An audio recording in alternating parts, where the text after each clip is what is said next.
Should instructors not teach white belts, a.k.a. Leif Babin, David Burke, and J.P. Donnell? That's cold-blooded. Is that a good deal, Dave? That is a good deal, Dave. Should instructors not teach white belts certain techniques? Or should why they shouldn't do them be explained but still expose the white belts to techniques so that the white belts recognize them? So there's some techniques that you don't get taught very often as a white belt. For instance, a heel hook.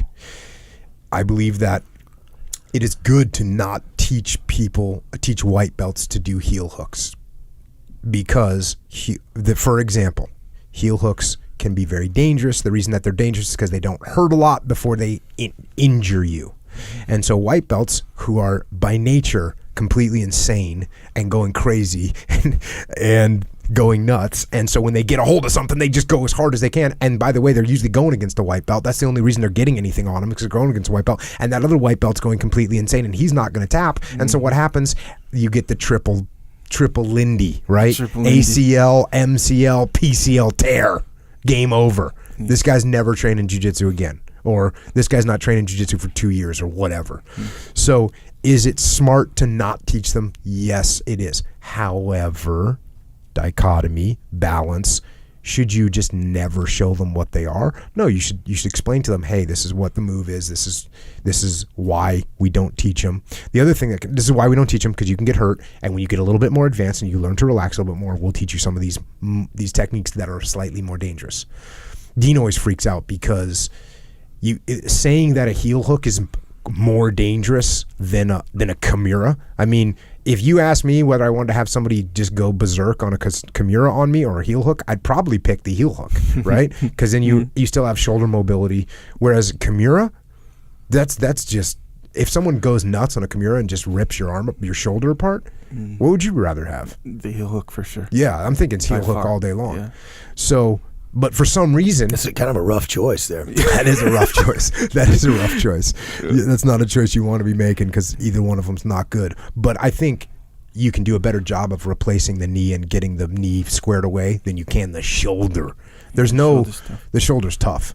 But for some reason, the Kimura is everyone. You're learning Kimura day one, right? Yeah. Day 3, you're learning Kimura. Yeah. And you could definitely trash someone's shoulder. Yeah. But it hurts. It does hurt, and that's beneficial. Yeah, and the shoulder's gonna have way more flexibility than your knee twisting joint. That's not. You can't be like, hey, unless you get some double jointed person. Yeah, your knee's a bone. Exactly right. Shoulder. You got guys who can do shoulder. There's varying levels of shoulder flexibility, and then that also goes for the pain tolerance as well. Knee is way less. From a white belt perspective, though, there's so much to learn. I mean, and the more I train, the more I realize how little I actually know and how much more there is. That, I mean, why I'd rather focus on on the more foundational aspects of the game and until I can get those a little bit better. I think that makes a lot of sense to me. I think you might be the bull white belt right now of the world. So in the Navy, the ensign, which is the lowest ranking ensign at a ship or a SEAL team, he gets called the bull ensign, which means he's been the junior guy for the longest amount of time. Yeah.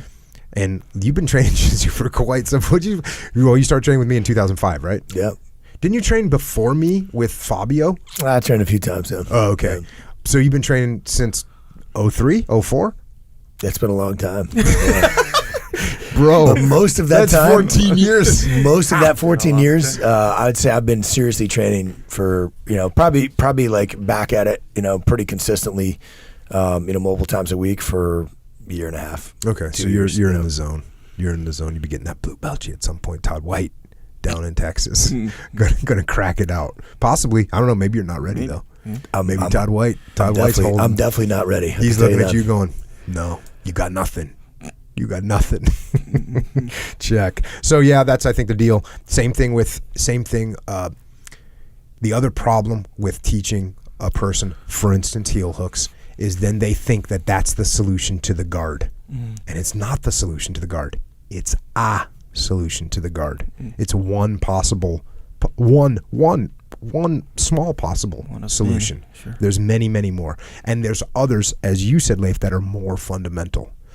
So that's my answer. Yeah, that thing. How you say let them know what it is. Yeah. And when you consider an actual typical white belt class, the heel hook's probably not going to be introduced in any significant capacity at all. Like no one's going to choose to spend time in a white belt class to teach a heel hook. Yeah. It typically is not going to happen. But like the control thing, right? Like, you get even a good blue belt who's been in for a long time, purple belt and up, they're going to know the control on a heel hook. Like if a purple belt does a heel hook on you, the risk of you getting injured, unless you don't tap or something like that, is pretty low. It's going to be pretty low because they know that control of just their whole body in general. And you should tap. Exactly right, yes. So the white belt, they don't even have control. Very important. They don't have control, or they have a lot less control in everything, by the way. There's a strong possibility they have zero control. Yeah, very strong, very strong. But that's with everything. Like even on defending a takedown or defending, it's like so out of control. As a blue belt, I heel hooked a friend of mine, and I hurt him, and I didn't. It wasn't even. He was a know nothing, right? And we're going, and I just started learning heel hooks, and I put a heel hook on him, and we were overseas, and I put a heel hook on him, and he wasn't tapping, and I was kind of like, oh, that's weird, why isn't he tapping? So I went a little bit harder, and then all of a sudden there was a little pop, and I let go, and I was like, ooh.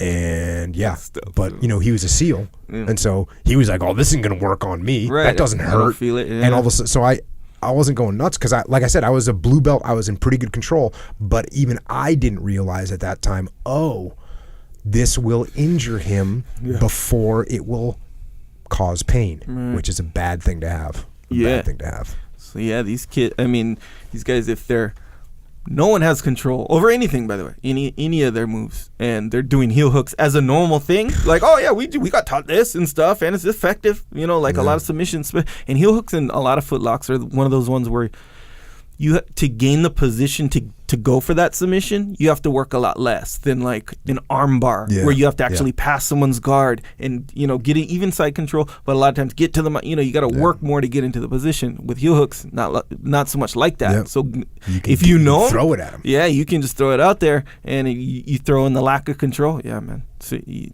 increase the chance for injury for sure.